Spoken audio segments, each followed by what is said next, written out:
حدیث پاک سنیں گے آپ کی طبیعت بڑی ٹھنڈی ہوگی۔ میرے نبی پاک صلی اللہ تعالی علیہ وسلم نے ارشاد فرماتے ہیں کہ جو بندہ سوال سے بچنا چاہے گا، ارادہ کرے گا اللہ میں نے کسی سے نہیں مانگنا،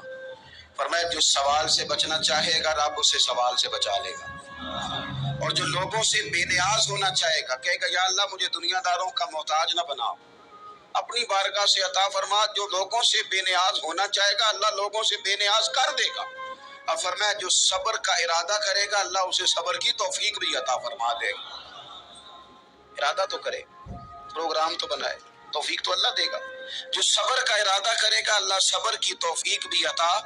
کر دے گا۔ اور حضور صلی اللہ تعالی علیہ وسلم فرمانے لگے یاد رکھو کسی بندے کو جو بہترین تحفہ دیا گیا ہے نا، اگر کسی کو کوئی بہترین عطیہ ملا ہے تو پھر اللہ تعالیٰ نے اسے صبر عطا فرمایا ہے۔ یہ بہترین تحفہ ہے، اس سے زندگی سنور جاتی ہے، اس سے انسان باوقار اور مطمئن ہو جاتا ہے، اس سے اس کے شب و روز آسانی سے بیتتے ہیں، وہ دنیا کی پگڈنڈیوں سے آسانی سے گزر کے اللہ کی بارگاہ عالی مرتبت میں سرخرو ہو کر حاضر ہو جاتا ہے۔ لیکن اگر بے حوصلہ ہو، صبر نہ ہو، پھر نقصان روز بروز بڑھتا ہے۔ اور پھر میرے رسول پاک صلی اللہ تعالی علیہ وسلم ارشاد فرماتے ہیں کہ اصل بات یہ ہے کہ اللہ تعالیٰ نا کسی بندے کا درجہ بلند کرنے کا ارادہ فرماتا ہے، لیکن اس کے اعمال اس طرح کے نہیں ہوتے کہ اس کا درجہ بلند کیا جائے۔ اب رب کیا کرتا ہے، اللہ تعالیٰ اس کو مال کی، جان کی، اولاد کی کسی مشکل میں ڈال دیتا ہے،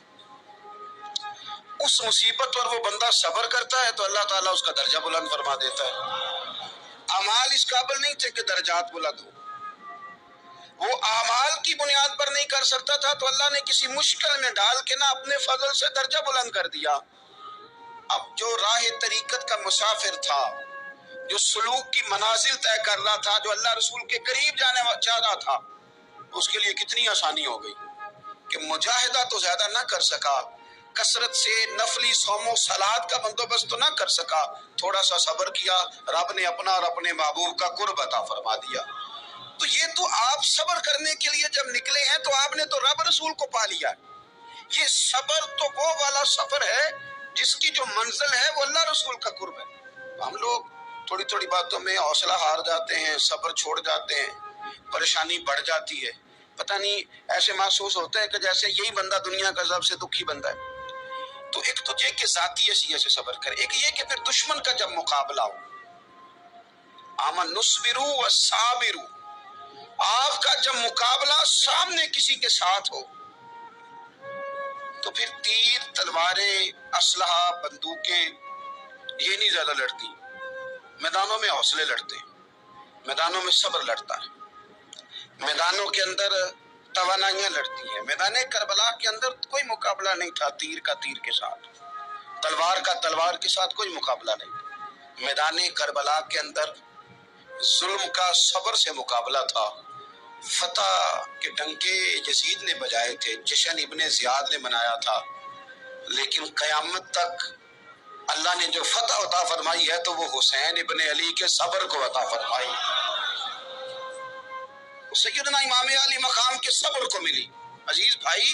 صبر ہی ہمیشہ فاتح ہوتا ہے، صبر ہی جیتا کرتا ہے، صبر ہی کامیابیاں دیتا ہے، نتیجے صبر کے نکلتے ہیں، صبر کے حوصلے کے نتیجے ہوتے ہیں۔ ہماری جلد بازی ہمیں